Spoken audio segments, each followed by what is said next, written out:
Welcome to Pathshala the Academy. Your future starts here. नमस्कार। कल हमने 1773 का एक्ट पढ़ा था और 1781 का अधिनियम पढ़ा था और 1784 का पिट्स इंडिया अधिनियम पढ़ा था। अब देखिए इसके बाद क्या घटना घटती है। अंग्रेजों का लगातार भारत में प्रभुत्व बढ़ता रहा। आज हम पढ़ेंगे 1793 का चार्टर अधिनियम। और ये चार्टर अधिनियम क्या है इसके बारे में इससे पहले की कहानी समझते हैं कि भारत में क्या स्थितियां हो रही थी। तो भारत में ईस्ट इंडिया कंपनी का प्रभुत्व लगातार बढ़ रहा था। उसकी अपनी सेना थी, सब कुछ था। वो राजाओं से युद्ध भी कर रही थी, अपना एरिया भी बढ़ा रही थी, अपना शासन का जो क्षेत्र था वो भी बढ़ा रही थी। और ये बात सबको कहीं ना कहीं परेशान कर रही थी। ये अंग्रेज लोग जो थे भारी दिमाग था इनमें। यहाँ पे भी अंग्रेज थे, इनमें दिमाग था। जो ब्रिटिश पार्लियामेंट में बैठे थे उनमें भी दिमाग था। उन्हें भी लग रहा था कि जो ईस्ट इंडिया कंपनी है कहीं ऐसा ना हो कि भारत को ये अपने कब्जे में करके एक अलग देश बना दें वो लोग। इसीलिए उन्होंने कॉर्नवालिस जो गवर्नर जनरल की नियुक्ति की थी ताकि ये कंपनी पर थोड़ा सा कंट्रोल करके रखे। अब देखिए यहाँ पे बहुत सारी परिस्थितियां बदली थी उस समय। ये जो कंपनी का शासन चल रहा था ये और ज्यादा अपनी पोजीशन अच्छी पोजीशन में आ रहा था। इस पे क्या क्या हो रहा था, बड़ा सिस्टम चल रहा था जिसको कंट्रोल करने के लिए ब्रिटिश पार्लियामेंट बार बार नियम निकाल रही थी। कहीं ये कानून आ गया, कहीं वो कानून आ गया। 1773 में जैसे वो ला गई, लेके आ गए सुप्रीम कोर्ट, तो उस पर टकराव हुआ। उसको सुधारने के लिए 1781 का एक्ट आया, उसमें भी नहीं कुछ सुधरा। 1784 का एक्ट आया। ऐसे ही बहुत सारी चीजें चल रही थी। कंपनी ने अपनी सेना बना ली थी। अब कहीं ना कहीं कंपनी भी इससे परेशान थी कि बार बार कोई नियम आ रहा है।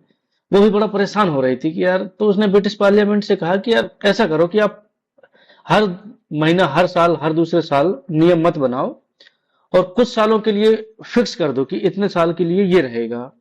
तो इसमें ये बातचीत हुई थी कि 20 साल के लिए हम अधिनियम बनाएंगे। तो इनका 20-20 साल का टाइम दिया गया कि अब 20-20 साल में हम नियम बनाते जाएंगे। बीच में भी नियम आए हैं कई बार चीजों के लिए, लेकिन वो उतना असरदार नहीं थे। तो ये जो चार्टर थे, ये एक चार्टर बनाया गया कि 20-20 सालों के लिए जो है हम 20-20 सालों का टाइम देंगे। तो पहले हम देखते हैं 1793 का चार्टर अधिनियम। इसके पहले की कहानी क्या रही है, अंग्रेजों ने भारत में क्या क्या बवाल मचा के रखा था। देखिए इसमें इससे पहले भी अंग्रेजों ने भारत में कई लड़ाइयां लड़ी थी। जैसे प्लासी का युद्ध 1757 में लड़ा जा चुका था। उसमें लॉर्ड क्लाइव था और सिराजुद्दौला था। और ये अंग्रेज लोग बड़ा दिमाग से खेलते थे। राजनीति, कूटनीति इनमें बहुत थी, तभी ये जीतते थे। इनकी बहुत कम सेना होने के बावजूद भी ये लोग जो है जीत जाते थे क्योंकि इनकी राजनीति बहुत अच्छी हुआ करती थी। इन्हें सिर्फ भारतीयों से बस डर नहीं था, इन्हें और भी विदेशी लोगों से डर था। जैसे फ्रांसीसी आते थे, तो अब जो अंग्रेज बस तो थे नहीं, फ्रांस के लोग भी आते थे यहाँ व्यापार करने, तुर्क के भी आते थे और भी लोग आते थे। तो इनसे भी इनको लड़ना होता था। अब कई युद्ध हुए, जैसे प्लासी का युद्ध, वांडीवास का युद्ध हुआ फ्रांसीसियों के बीच में 1760 में। और प्लासी का जो युद्ध था इसमें बड़ा इन्होंने राजनीति चली थी और ये जीते थे। और अंग्रेजों के लिए जो सबसे बड़ा था वो था टीपू सुल्तान। सबसे खतरनाक समस्या जो थी वो कौन थी? टीपू सुल्तान। ये अंग्रेजों की नाक में दम किए था और अंग्रेजों को इससे लड़ने में पसीने आ रहे थे। अंग्रेज जानते थे कि हम टीपू सुल्तान से जीत ही नहीं सकते हैं। इसलिए उन्होंने एक चाल चली। और वो क्या चाल चली कि उन्होंने मराठाओं को और नवाब को ये बोला कि आप दोनों हमारे साथ हो जाओ और लड़ाई लड़ेंगे हम। बोले जो टीपू सुल्तान से लड़ते हैं तो मैसूर के ये, तो इन मराठाओं के साथ में मिलकर इन्होंने, अंग्रेजों ने क्या कहा कि जो भी अपन टीपू सुल्तान को मारते हैं, जो भी अपन लूटपाट करेंगे, जो भी चीज अपन को मिलेगी जो भी उसका साम्राज्य है अपन आधा आधा बांट लेंगे तीनों लोग। इसी को बोला गया तृतीय आंग्ल मैसूर युद्ध, जो 1790 से 92 में हुआ था। एक आंग्ल मराठा युद्ध भी हुआ था 1775 से 82 के बीच में। अब ये उसमें भी मराठाओं की शायद हार ही हुई थी। ये लोग हर जगह यहाँ पे उंगली करने लगे थे। मराठाओं की जो आंतरिक कलह हुआ करता था, पेशवा की लड़ाई हुई थी कि कौन पेशवा बनेगा। जैसे पेशवा की लड़ाई थी राघोबा और फडणवीस के बीच कि कौन, तो इस पे भी जो है अंग्रेजों ने अपना ऑब्जेक्शन किया। वहां पे जाके फूट डालो की नीति, यहाँ पे भी उन्होंने यही किया, फूट डालो और राज करो की ही नीति अपनाई। तो जब मराठाओं को अपने साथ मिला लिया और बोले कि टीपू सुल्तान के खिलाफ हमारे साथ लड़ो, तो ये टीपू सुल्तान को उन्होंने बुरी तरीके से हरा दिया। जब टीपू सुल्तान हार गया तो उन्होंने बोला कि भाई हमारी सेना मरी है, हमारा नुकसान हुआ है, इसके बदले में आप हमें 3.5 करोड़ रुपए देंगे। टीपू सुल्तान के पास इतना पैसा नहीं था कि टीपू सुल्तान उन्हें 3.5 करोड़ रुपए दे पाए। इसलिए उन्होंने जो है, ये देखिए ये हो रहा है टीपू सुल्तान के साथ में युद्ध। इनका देखिए कैसे, ये है टीपू सुल्तान। टीपू सुल्तान एक बहुत ही बलवान शासक था जो अपने देश के लिए लड़ रहा था अंग्रेजों से। लेकिन दुख की बात यह है कि टीपू सुल्तान का किसी ने साथ नहीं दिया। मराठा भी टीपू सुल्तान के खिलाफ हो गए थे, और मराठा खिलाफ इसलिए हुए थे क्योंकि ये सब काम अंग्रेजों का था। बड़ा अच्छा शासक हुआ करता था ये। देखो यहाँ के जो निजाम थे, निजाम को भी इन्होंने अपने साथ मिला लिया था हैदराबाद के। बोले ये है मैसूर, यहाँ टीपू सुल्तान थे। यहाँ पे जो थे मराठा, ये मराठा साम्राज्य था, यहाँ पे मराठा थे। तो मराठाओं को और निजाम को दोनों से मिला दिया। बोले हमारे साथ में युद्ध करो, और जो भी शासन व्यवस्था होगी उसको हम 3 हिस्सों में बांटेंगे, ये अंग्रेज, नीचे निजाम, और ये मराठा ले लेंगे। लेकिन ये अंग्रेजों की सिर्फ एक चाल थी, कूटनीति थी। इन पर कभी भरोसा न किया गया है, न कभी करने लायक है। आज भी ये वही नीतियां अपनाते हैं। भारत को पाकिस्तान से अलग कर दिया, पूरा एक भारत था, यहाँ भी वो हमेशा के लिए लड़ाई करवा गए। तो देखिए यहाँ पे कंपनसेशन मांगा गया था टीपू सुल्तान से इन्होंने, तो ये 3.5 करोड़ रुपए तुम हर्जाना दो। जब ये टीपू सुल्तान नहीं दे पाए तो इनके देखिए छोटे छोटे 2 बच्चों को बंदी बना लिया। इनकी हद देखिए कि वो पैसा नहीं दे पाया तो इनको बंदी बना लिए। बोले ये बंदी रहेंगे तुम्हारे लड़के। कितने गिरे हुए लोग थे ये अंग्रेज लोग सब। और ये कंपनी के थे, ये कोई ब्रिटेन की संसद या सेना नहीं थी, ये कंपनी की सेना थी। कंपनी ने यहाँ पे सिर्फ व्यापार ही नहीं किया था, वो अब पूरी तरीके से यहाँ पे अपना राज्य स्थापित कर लिया था। यहाँ तक कि वो तो राजाओं के उत्तराधिकार पे भी अपना वो करने लगी थी, हस्तक्षेप, कि अगर किसी का राजा नहीं है तो वहां के राजा हम बनेंगे। यही आगे चल के 1857 की क्रांति का बहुत बड़ा कारण बनेगा कि राजाओं के उत्तराधिकार में भी ये वो करने लगी थी, हस्तक्षेप करने लगी थी। लेकिन ब्रिटेन में एक और चीज बहुत तेजी से हो रहा था विरोध इसका। ब्रिटेन में 2 चीजें चल रही थी। ये तो यहाँ चल ही रहा था, ब्रिटेन में भी 2 चीजें चल रही थी। जो ब्रिटेन की अदर कंपनियां थी और व्यापारी थे, वो सब देख रहे थे कि यार ये भारत में पूरा व्यापार एक ही कंपनी कर रही है, ईस्ट इंडिया कंपनी। तो अदर व्यापारियों को लगता था कि हमें भी व्यापार करने का मौका मिलना चाहिए। तो इन्होंने जो है सरकार से बोला, और सरकार ये चाहती थी, ये जानती थी सरकार कि अगर कंपनी को ज्यादा देर तक शासन करने दिया तो ये वहां पे अपना साम्राज्य बना के और भारत को अपने में मिला लेगी। उनको पता था कि ये भारत को अपने में मिला लेगी, इसलिए उनको सरकार को भी लग रहा था कि हमें कंपनी पे अपना शिकंजा कसना चाहिए जी। ये सारी चीजें चल रही थी और अन्य व्यापारी भी कह रहे थे। इसलिए 1793 का जो चार्टर आया, इसमें यही सारी बातें थी कि इसमें क्या किया गया। देखिए 1793 चार्टर अधिनियम ब्रिटिश संसद द्वारा पारित एक महत्वपूर्ण कानून था। इसके ईस्ट इंडिया कंपनी के अधिकारों का नवीनीकरण करना, वही जो नियम चल रहे थे उनको बदलना था। इसमें क्या क्या अधिनियम के मुख्य कारण क्या क्या थे, क्या क्या इसमें नियम बनाए गए। व्यापारिक अधिकार की समाप्ति का डर। देखिए एक अधिकार, ब्रिटेन की जो अन्य कंपनियां थी वो कह रहे थे कि भारत में हमें भी व्यापार करने दो। अन्य व्यापारी कह रहे थे इसके एक अधिकार को खत्म किया जाए। कहीं ना कहीं ईस्ट इंडिया कंपनी को भी ये चीज बहुत अच्छे से पता थी। जो उसके जो बड़े बड़े लोग थे उनको पता था कि अगर ऐसा हुआ तो हमारा व्यापार चौपट हो जाएगा, हम करोड़पति जो आज मलाई खा रहे हैं ये हमारी कम हो जाएगी। तो इन्होंने ऐसा कानून संसद से बनवाया कि बोले हमें 20 साल का समय दे दो, आप हमारा 20 साल तक कोई भी आके यहाँ शासन नहीं करेगा या व्यापार नहीं करेगा। तो इसको 20 साल के लिए व्यापारिक एकाधिकार मिल गया था इसको, कंपनी को फिर से। अब प्रशासनिक केंद्रीकरण देखिए, भारत ब्रिटिश सरकार भारत में में शासन को व्यवस्थित और केंद्रीकृत करना चाहती थी। ये मतलब ब्रिटेन की जो सरकार थी ये और अधिक पकड़ बनाना चाहती थी अपनी। और जो जनरल था, गवर्नर जनरल, वो हमेशा कहता था, वो सरकार का आदमी था, वो कहता था कि यहाँ कंपनी में भ्रष्टाचार बहुत हो रहा है, क्योंकि निजी व्यापार चल रहा था बहुत। तो ये भ्रष्टाचार को भी खत्म करना था इनको। ये कुछ इसके प्रमुख कारण थे। ये देखिए, ये युद्ध चल रहे हैं सब, युद्ध सब। अब इसके प्रावधान जो थे इस अधिनियम में क्या हुआ कि ये देखिए 20 वर्षों का विस्तार मिल गया कंपनी को, 20 वर्षों का एक अधिकार मिल गया।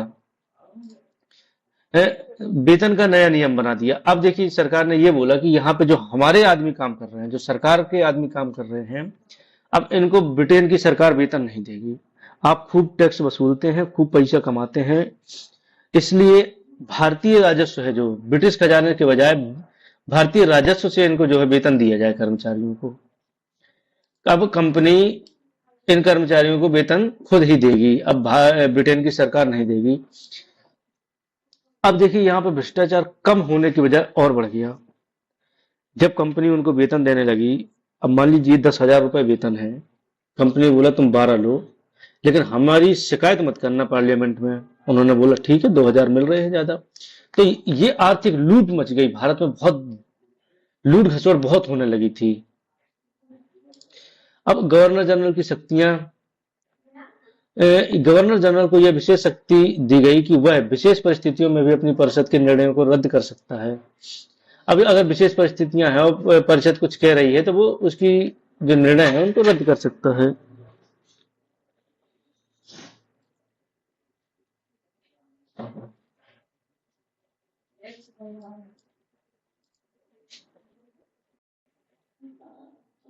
देखिए शायद वीडियो बीच में कट हो गया था, चलिए शुरू करते हैं फिर से। यहाँ पे लिखित कानूनों की शुरुआत की गई थी।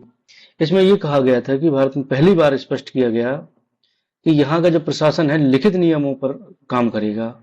जो आजकल चल रहा है कि जो लिखित नियम है उनके आधार पर जो है काम किया जाएगा। अब बात करते हैं, अब ये सब कार्यक्रम चल ही रहा था, ये सारी चीजें। हाँ, एक और चीज जो इसमें छूट गई है, अभी इस पे एक और चीज छूट गई है। यहाँ पे अगर पेज आता है क्या, नहीं आएगा यहाँ पे। हाँ, ये यहाँ पे जो छूट गई है एक बहुत महत्वपूर्ण, की यहाँ पे जो था स्थायी बंदोबस्त, मैं लिख देता हूँ इसलिए। स्थायी बंदोबस्त, स्थायी बंदोबस्त की जो व्यवस्था की गई थी यहीं से की गई। बहुत आता है कि स्थायी बंदोबस्त की जो व्यवस्था है वो कहाँ से हुई है।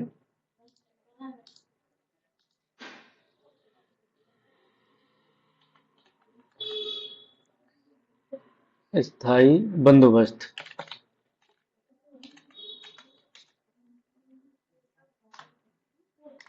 ये स्थायी बंदोबस्त की व्यवस्था की गई थी। इसको ध्यान रखिएगा आप लोग कि ये स्थायी बंदोबस्त, ये बहुत पेपर में कई बार पूछा जाता है कि ये स्थायी बंदोबस्त की व्यवस्था किस कानून में की गई थी। तो ये 1793 के चार्टर एक्ट में अस्थायी बंदोबस्त आया था।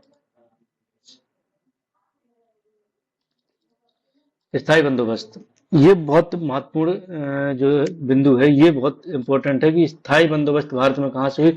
स्थायी बंदोबस्त क्या है ये शायद आप लोग जानते होंगे, अगर नहीं जानते हैं तो मैं बता दूंगा स्थायी बंदोबस्त क्या है।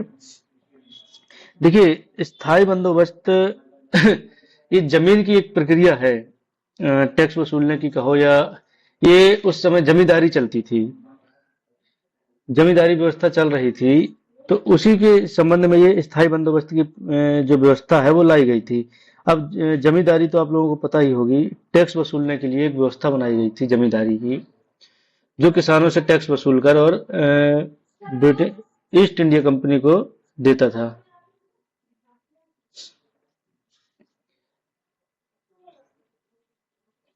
अब इसके बाद हम पढ़ते हैं, अगर स्थायी बंदोबस्त आपको समझना हो तो मैं समझा दूंगा। आप कमेंट करके बताइए अगर स्थायी बंदोबस्त आपको नहीं पता है, कि मैं बता ही दूं स्थायी बंदोबस्त। हाँ, स्थायी बंदोबस्त बताते हैं। चलिए स्थायी बंदोबस्त बता देते हैं। देखिए जो उस समय उसका था, क्या नाम से, टैक्स लेने की जो व्यवस्था थी उसके लिए इनका गठन किया गया था। अभी तक चलते आए हैं ये जमींदार, जमींदारी व्यवस्था थी उस समय, बहुत ज्यादा फैल रही थी। चलिए अब हम देखते हैं 1813 का चार्टर अधिनियम। 1813 का चार्टर अधिनियम क्या हुआ था? देखिए इस समय भारत में थोड़ी सी और व्यवस्थाएं बदल गई थी, लेकिन ब्रिटेन में बहुत ज्यादा चीजें बदल गई थी। एक व्यक्ति था नेपोलियन बोनापार्ट। एक व्यक्ति ब्रिटेन में, यूरोप का नेपोलियन बोनापार्ट एक शासक था, बहुत क्रूर शासक था, तानाशाह था। उसने क्या किया था कि जितने भी यूरोप के बंदरगाह थे वहां पे ये कर दिया कि ब्रिटेन का कोई भी जहाज किसी भी बंदरगाह पे नहीं आएगा।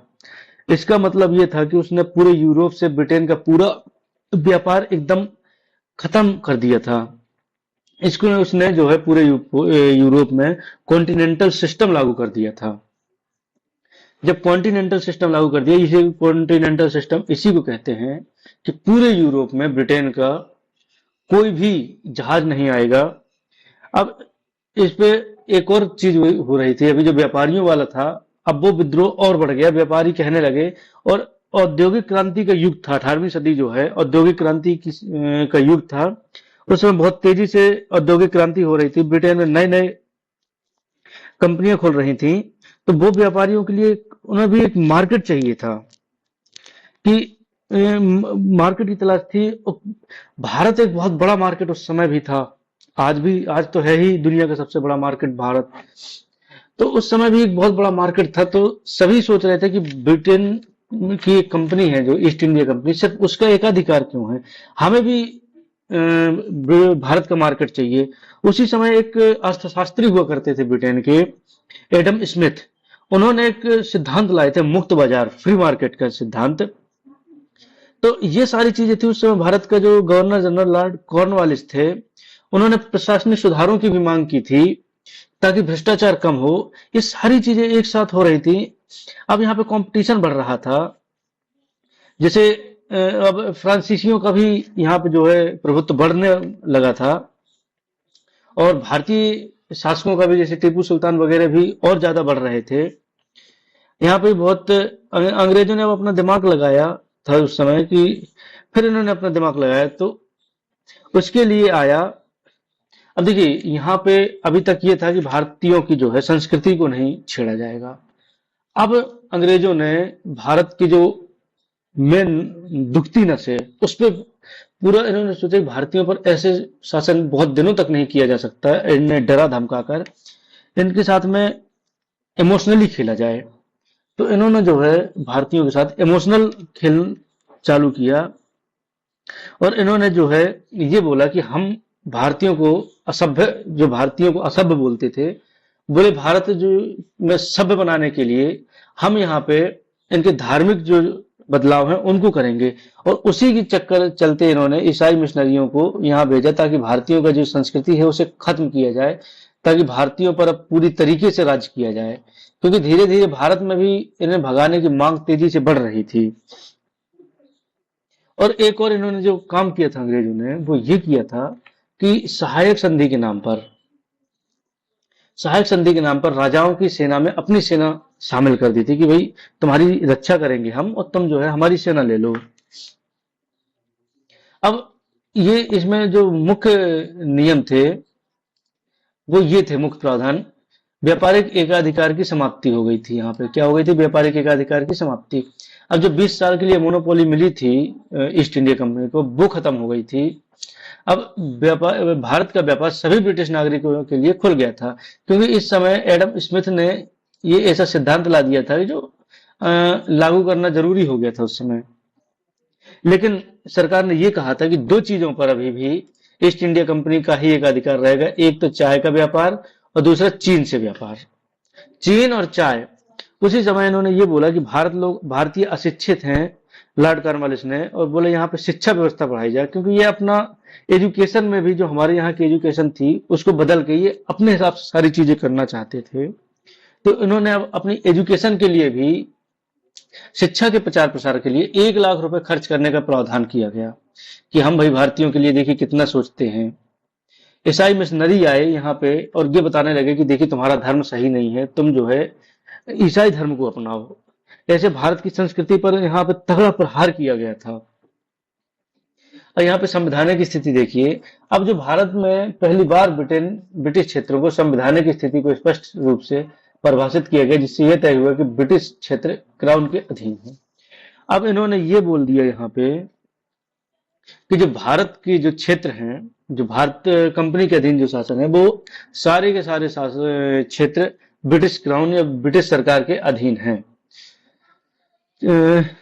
तो ये हुआ था हमारा 1813 का चार्टर अधिनियम। आज हमने दो पढ़े, 1793 का चार्टर अधिनियम और 1813 का।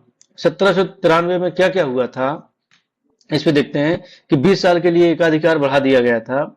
प्रशासनिक केंद्रीय और वेतन का नियम लाए गए थे कि भारत से ही वेतन दिया जाएगा इनको। गवर्नर जनरल की शक्तियां तो ठीक है, वो तो ज्यादा नहीं बढ़ाई गई, लेकिन ये पहले भी ऐसी थी। लिखित कानून की शुरुआत हुई थी और जो सबसे मेन काम यहाँ पे हुआ था वो हुआ था बंदोबस्त। क्या हुआ था? स्थायी बंदोबस्त। ये स्थायी बंदोबस्त की जो व्यवस्था थी ये भारत में शुरू हुई थी, और ये प्रश्न पूछा जाता है परीक्षा में कि स्थायी बंदोबस्त की शुरुआत कब से हुई थी। इसके बाद हमने पढ़ा था 1813 का अधिनियम, चार्टर अधिनियम। इसको समझते हैं।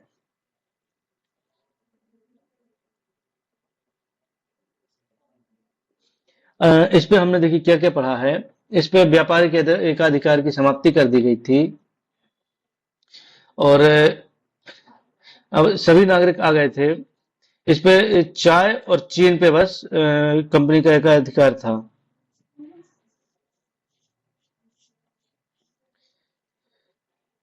देखिए स्थायी बंदोबस्त थोड़ा सा समझ लेते हैं, ये बहुत महत्वपूर्ण है। इसके पीछे की जो मुख्य बातें थी, एक समझौता था लगान का, जो टैक्स दिया जाता था उसका एक समझौता था कि जो जमींदार हुआ करते थे, तो जो किसान होते थे उनकी जमीनें लेकर जमींदारों को दे दी गई थी। जमीन का मालिक जमींदारों को बना दिया गया था।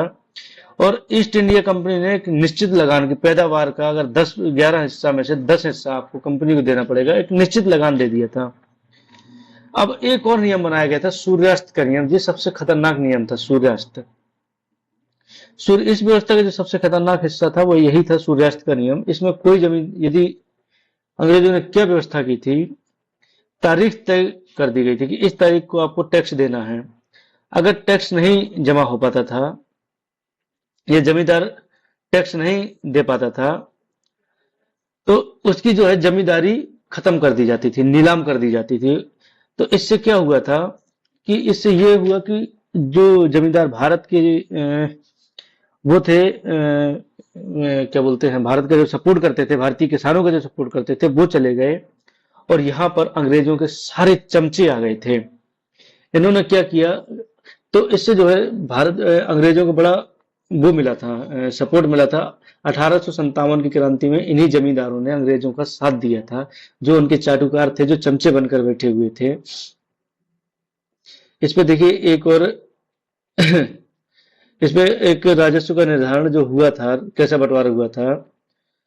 अब जमींदारों को वेतन नहीं दी जाती थी, उनमें क्या किया जाता था कि बोले आप जो है 11 हिस्सा लगान लेना, उसमें से 10 हिस्सा आप कंपनी को दे देना और 1 हिस्सा अपने पास रख लेना। ये जो है अंग्रेजों से उनका वो हुआ था। अब इससे अंग्रेजों को क्या फायदा हुआ था कि उन्हें पता चल गया था कि हर वर्ष उन्हें कितना पैसा मिलने वाला है लगभग, तो वो बजट और युद्ध की रणनीतियां बहुत पहले से बना लेते थे। और वो ऐसे जमींदारों को इसलिए हटाया गया था उनको, ये सूर्यास्त का नियम लाकर, क्योंकि उन्हें पता था कि अगर कभी भारतीयों ने विद्रोह किया तो ये जमींदार पहले विद्रोह कर देंगे। तो उन्होंने जो है अपने चमचे वहां पे रखे हुए थे कि जो हमारा जो साथ दे वही यहाँ रहेगा। चलिए, तो अब देखते हैं 1813 का चार्टर अधिनियम। इस पे हमने देख लिया है क्या क्या हुआ। मिशनरी अब भारत की जो है कोर पॉइंट पे यहाँ पे कब्जा कर रहे हैं। ये भारत के इमोशंस पे खेल रहे हैं। भारत की संस्कृति को खत्म करने की शुरुआत हो गई है। यहाँ पे भारत की शिक्षा व्यवस्था बदलने की शुरुआत हो गई है। हालांकि ये कहो कि भारत की शिक्षा में सुधार का काम चालू हो गया है, एक हिसाब से ये कहें सुधार। ये क्योंकि उस समय भारत में गरीबी और स्कूल उतने एडवांस नहीं थे, गुरुकुल में ही पढ़ाई हुआ करती थी। तो ये भी एक अच्छी पहल थी कि 1 लाख रुपए जो पढ़ाई लिखाई हुआ था, ये उस हिसाब के लिए ठीक भी था। तो आज के लिए बस इतना ही। देखते रहिए चैनल को। धन्यवाद, नमस्कार। हम कल देखेंगे। कल के लिए हम बता दें आपको कि कल हम 2 अधिनियम और बचे हैं, 1833 का चार्टर अधिनियम और 1853 का चार्टर अधिनियम। इसके बाद हम पढ़ेंगे भारत परिषद अधिनियम, क्योंकि उसके बाद अब भारतीयों में आक्रोश होता जा रहा है, क्योंकि कंपनी का जो अत्याचार है वो लगातार बढ़ रहा है, लगातार बढ़ता जा रहा था। तो इसलिए अब भारतीय भी समझदार हो गए हैं और राजा वगैरह इनको हटाने की कोशिश कर रहे हैं। अब होगी 1857 की क्रांति। तो 2 अधिनियम कल पढ़ेंगे। कल 1857 की क्रांति पढ़ लेंगे।